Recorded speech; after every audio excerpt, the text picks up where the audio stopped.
Друзья, дорогие зрители рыбы, это гадание для вас на апрель 2023 года. Уже апрель, вот так вот быстро идет время. Полноценная весна к нам подкрадывается. Самые разные карты Таро, вот самые разные, будут рассказывать вам про ваш апрель. Небольшой астрологический анализ, что нас ждет в это время. Ну, помимо того, что традиционные Меркурий, Венера меняют знак за знаком, это с ними часто происходит, не будем заострять.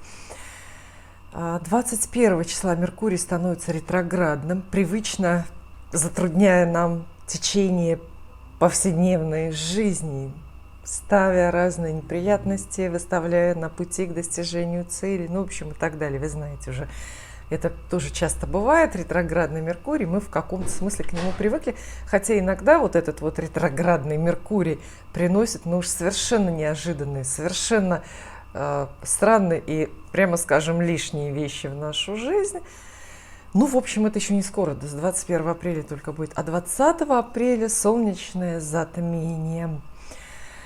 Затмения, любые солнечные, лунные, это всегда игра света и тени. Поэтому на затмениях, под затмением или между затмениями стоит обращать внимание именно на информацию. Тайное становится явным, явное, наоборот, куда-то запрятывается. Ну да, солнечное затмение. Вот и все, собственно, из таких явных каких-то вещей. Но я вам, дорогие рыбы, прочитаю сказочку. Для каждого знака буду читать свою сказку, не случайную, а я выбираю.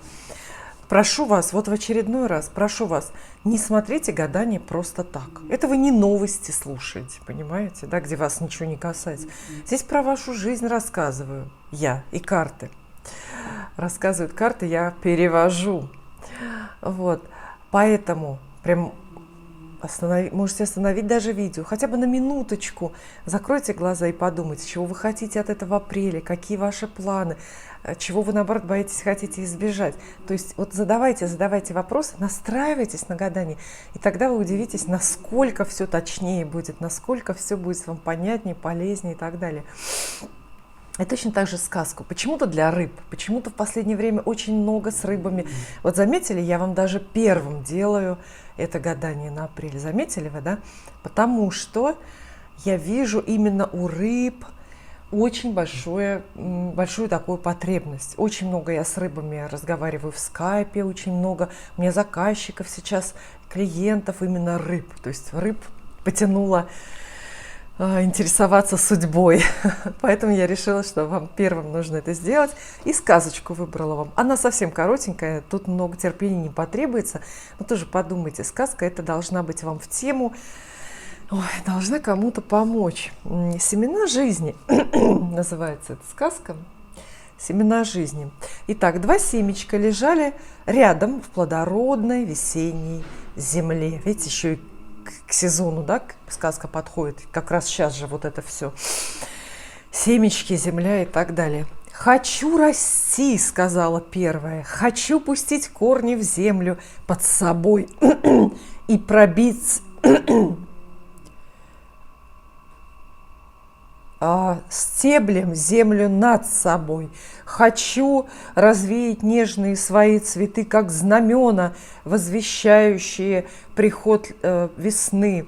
Хочу впитать тепло солнца наверху, да, на поверхности, и хочу впитывать росу своими листьями». И начало это быстро расти, после этих слов начал быстро расти. «Боюсь я пускать корни в землю», — сказала второе семечко. «Не знаю, что меня там ожидает во мраке. Если начну расти вверх, земля может повредить мой нежный этот стебель, да? Если я открою свои бутоны, их может и поесть гусеница, а если я расцвету, какой-нибудь ребенок пробежит мимо, да и сорвет меня. я лучше посижу-ка здесь и подожду в безопасности. И эта семечко, соответственно, ну, остановилась в своем развитии. Здесь просто я перевожу, не нахожу синонима, да? Вот. Ну, и, естественно, мимо шла одна кокошка, курица, и искала, естественно, на еду в этой мягкой весенней почве, намерила. В общем, это второе семечко, и понятно, что его съела. Все, рыба. Понимаете, да, смысл всего? Тут вообще такая простая сказка, никаких разночтений. Хотя, если мы начнем придираться, то мы и здесь найдем что-то. Вы готовы к гаданию? Настроила я вас, да, месяц с затмением. Ну, потом, естественно, следом за солнечным будет лунный, то есть в мае будет еще затмение.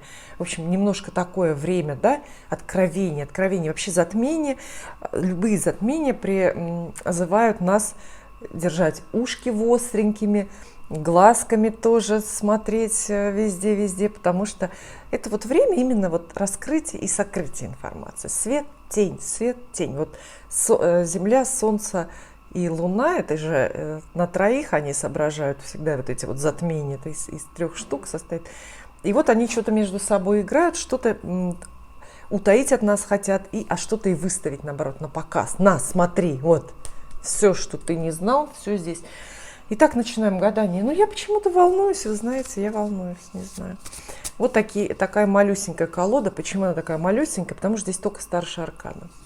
Но начинать показано иногда именно со старших арканов. Потому что они задают тон, потому что они общие настроения, например, говорят там. Все с большой буквы, да, старшие арканы? Плохо с большой буквы «П». Или хорошо с большой буквы «Х». Ну, не знаю, посмотрим. Итак, из старших арканов рыбы тяните. Хлопните вот так вот. Достается вам достается. Вам что это вообще за карта? Ага. Карта эта называется «Умеренность». Она очень хорошая. Мы даже видим это по картиночке. Посмотрите, ни одного. Здесь черно-белые картиночки, но очень красивые такие и выразительные. Все по правилам искусства. Символы вот эти вот. Что мы видим на этой карте всегда? Женщина льет воду, кажется. Что это? Почему? Какая вода? Причем здесь... Ну, вода здесь символ как раз бесконечной жизни. Женщина сама по себе символ вот этой вот жизненной энергии, то есть и символ плодородия, мудрости, постоянства пути. Я думаю, что зонтик и кимоно об этом говорят. В общем, карта «Умеренность» говорит, что у рыб, ну, в целом благоприятный. Не знаю, какие будут потом карты, но в целом это благоприятный месяц. Умеренность – карта гармонии. И советует она вам, что? Умеренность, наверное, да? Именно умеренность, именно какое-то добродетельное движение, спокойное к целям. То есть с картой «Умеренность» вы, безусловно, достигаете целей поставленных, но при этом умудряетесь каким-то образом, уж не знаю каким, никому при этом не навредить. Если речь о карьере, то вы не наступаете на голову коллег, да, и при этом продвигаетесь. Карта про учебу, карта про, вообще начало любого пути. Этот путь иногда и отношения личные. То есть карта очень хорошая для любви. Если вы от апреля ждете любви, что логично, да, от весеннего месяца ждать любви, там, знакомства и так далее. То все возможно. Звезды ждут от вас добродетелей, чтобы вы были именно добрыми, щедрыми, там, терпеливыми. Эта карта очень про терпение. Далее вот эти карты, пусть золотое таро будет, да? Вот такие вот. Выбрала просто карты покрупнее, которые, чтобы было вам лучше видно, лучше заметно. А вообще в целом я думаю, что, конечно, апрель не может быть плохим. Да, кстати, как же я забыла. важные события, затмение, ретроградный Меркурий. Самое главное событие апреля для вас, друзья, это день рождения вашей любимой гадалки Ольги Филимоновой. Тоже порадуйтесь. Итак, для вас. Ну, тут пару карт, тут без парочки мы не обойдемся. Парочка пусть будет так. Ага, и снова очень статичные карты. Вот все в сочетании, да, вот это вот в сочетании с этой умеренностью не торопиться. Самый первый совет. Если что-то рискованное, опасное, дерзкое вы затеяли, как всегда, то нет. Скромность. Все. Вот даже эти все три карты приветствуют скромность, замкнутость, если хотите, автономию воли, умение принимать очень, знаете, самостоятельные решения, такие самостоятельные, но не злые, не эгоистичные. Вот здесь вот важно границу проводить, да? Вы как будто бы ни с кем не советуетесь и делаете по-своему, но все равно во благо миру, во благо друзьям, другим людям, во благо планете, может быть, как бы в целом, да, давайте вот так вот замахнемся. Видите, такие умеренность, и далее умеренные карты идут. Шестерка пентаклей говорит, просите мало, и тогда получите. Если попросите у Вселенной сейчас, ну в чем-то, не знаю, там в судебных делах, в любви, в деньгах, в чем угодно, если попросите даже чуть-чуть побольше, чем заслужили, например, да, то вообще ничего не дадут. Исполнятся желания, сбудутся мечты, но такие вот скромные, сдержанные. Если вопросы про деньги, то шестерка пентаклей говорит, например, что вы найдете новую работу, хотите найти работу, сейчас многие хотят ее найти, найдете работу, но только если согласитесь на какой-то, ну не то чтобы минимум, но на среднюю зарплату, среднюю должность.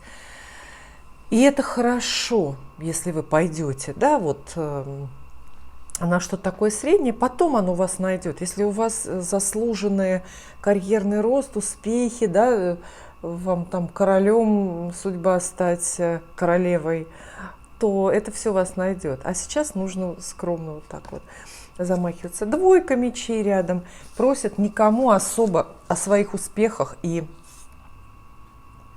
тем более неудачах не рассказывать. Обе вот эти карты поднимают, знаете, какую тему месяца для вас?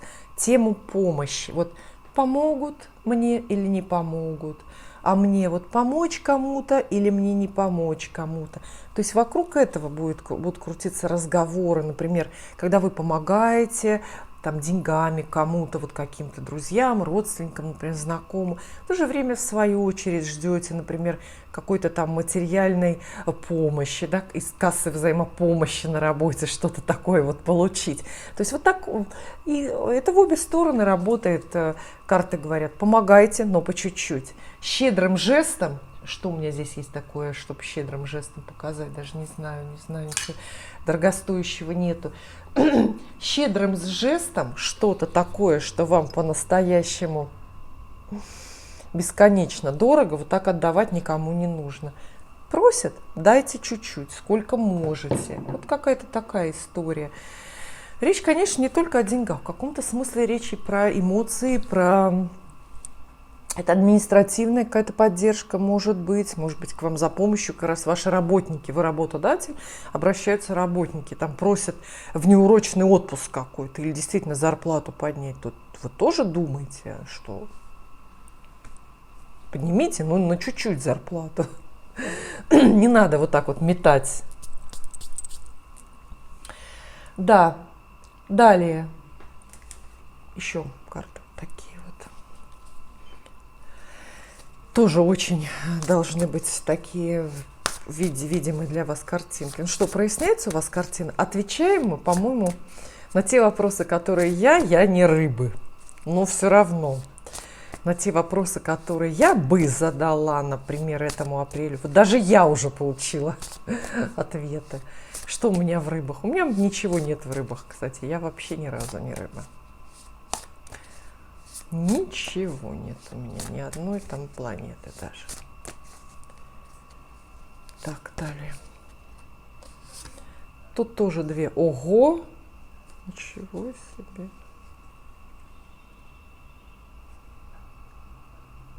Ну, это уже отсылка к ретро-меркурию. Видите, карты говорят, какая-то крупная проблема, крупная печаль, то, что вас терзало долгое время, например, неудача в любви или какая-то обида, долгая ссора, один какой-то напрашивается неприятный разговор. То есть проблема, которая из прошлого возвращается, проблема, которая почему-то не решена, открытый вот тот самый гештальт, которых у нас у всех полно.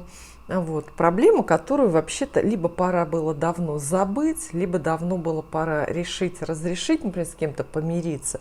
Но вы почему-то это не сделали, и видно, под ретро-меркурием к концу апреля вам очень по-крупному ветер эту проблему, это переживание принесет обратно. Вот такой еще сценарий. Ну вот что карты советуют? Тройка мечей. Все напрасно, все поздно. Слова из какой-то моей любимой песни, да. Все напрасно, все поздно. То, что вы сейчас задним числом пытаетесь исправить, тратите духовную свою эту энергию бесконечно ментальную, да, на воспоминания, как будто бы вы переигрываете какой-то уже давно прожитый сценарий в прошлом, в своей голове, в своем сердце переживаете. Это все зря, все абсолютно впустую. То есть в каком-то смысле эти карты, они и заканчивают вашу печаль прежнюю, старую или старую обиду. Тройка мечей, не будем забывать, это еще и карта разбитого сердца.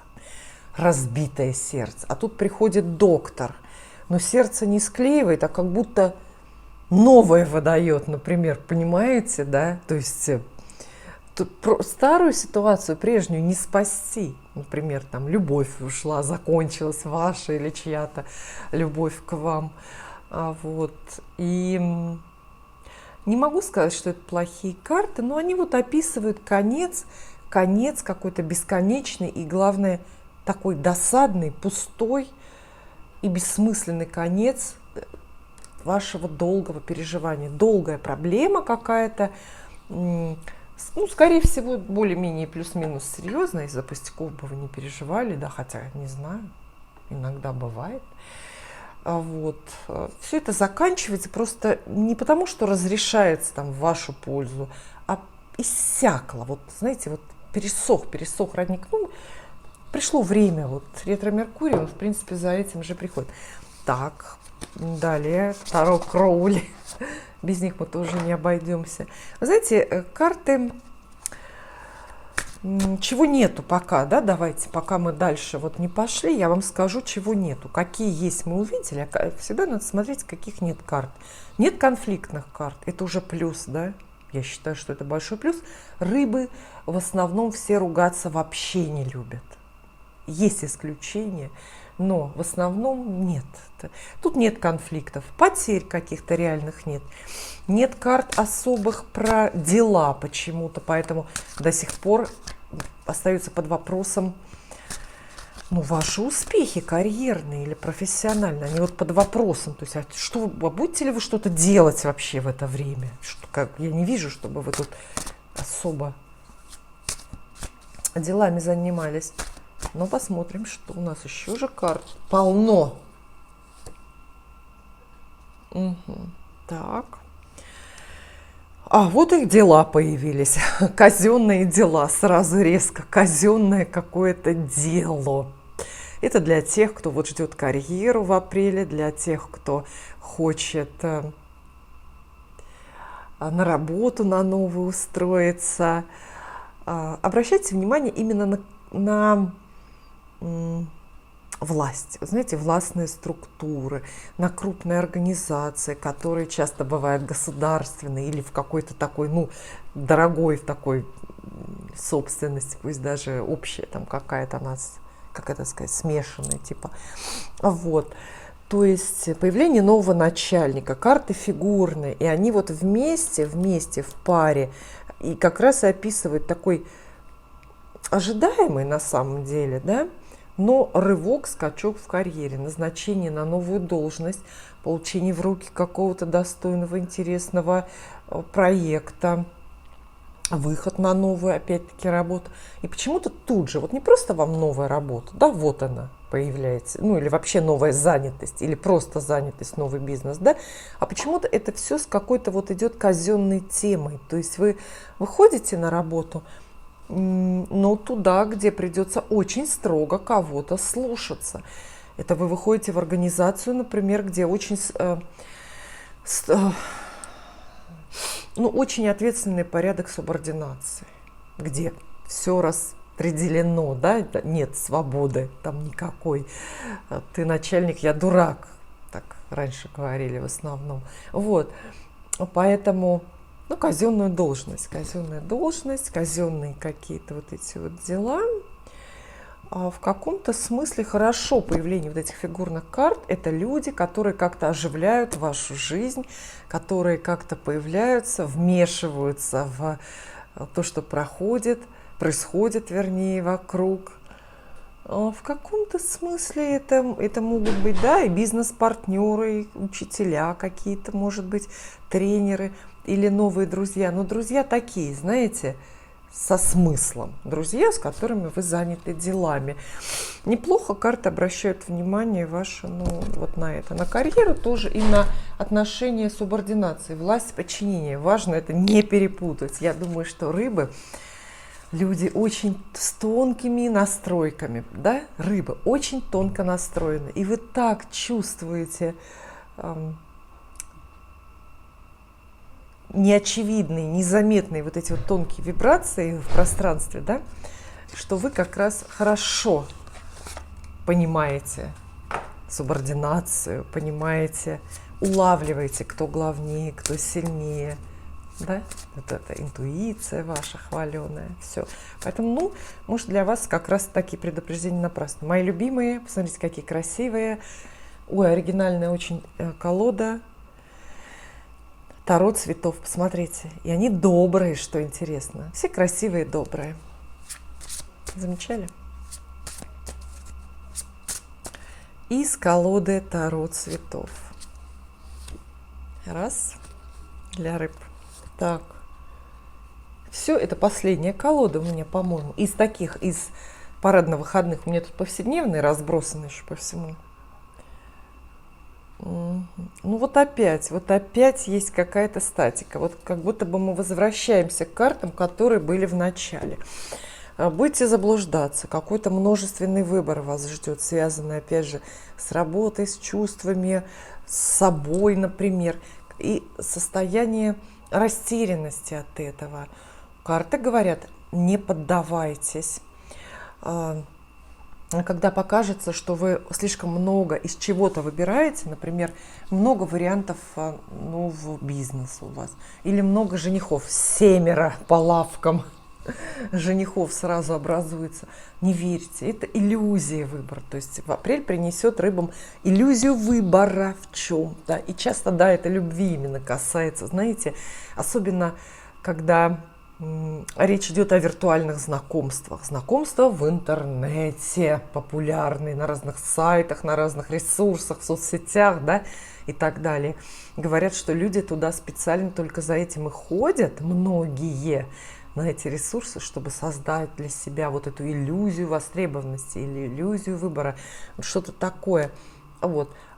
И 4 подпевает, она говорит, остановка из-за этого. То есть вы что-то в этом апреле не решите, не примете на что-то, не решитесь, на что-то не согласитесь, именно потому что, растеряетесь.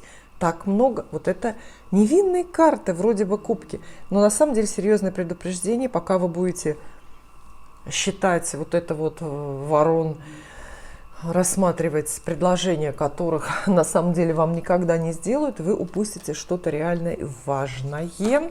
Такое вот для вас предупреждение хорошее. Я не знаю, показать вам какие-нибудь позорненькие повседневные карты. Давайте, что ли, один совет, да. У меня вот на столе есть вот такие вот карты, которые мне подсказывают каждый день, что делать. Одну карту как совет вам достану, ладно. Все достаточно неплохо, но мелковато, я бы так сказала. Мелковато. Вы поняли, что тенденции, они различные, ну, 3 мы выделили. Поэтому для вот каких-то сильно судьбоносных переворотов, мне кажется, нет дорог. Заметили? Нет как бы дорог. Вот таких прям вот, чтобы сорваться и уехать вдаль, за горизонт рвануть. Нету. Чего нету? Ну, там подарков судьбы, которые мы все так ждем. Совет тогда вот из маленькой повседневной колоды для рыб какой будет. Слушайтесь законов, правила, соблюдайте хорошо. Вот если особенно вы что-то такое нестандартное, непривычное для себя, ну, рискованные какие-то мероприятия в бизнесе будут у вас или в чем-то еще, то вас спасет ваша как бы соломинка или то, за что стоит держаться, это закон, это правило. Кстати, не только закон писанный, да, вот это кодексы, всякие подзаконные акты, да, инструкции, все. А справедливость – это еще и тоже такой совет: держитесь принципов всеобщей вселенской справедливости. Вы, опять-таки, будьте справедливы, да, и тогда вселенная и люди будут справедливы к вам. Карта рекомендует особенно тщательно, особенно щепетильно относиться к вопросам морали, например. То есть моральный выбор какой-то важный для вас. Вот моральные, оценивать поступки свои, естественно, других людей в меньшей степени, да, в основном свои поступки и слова, вот с точки зрения этики, морали, ну и вообще какой-то допустимости общечеловеческой. Спасибо вам, что вы посмотрели это гадание. Я вам желаю всего наилучшего и увидимся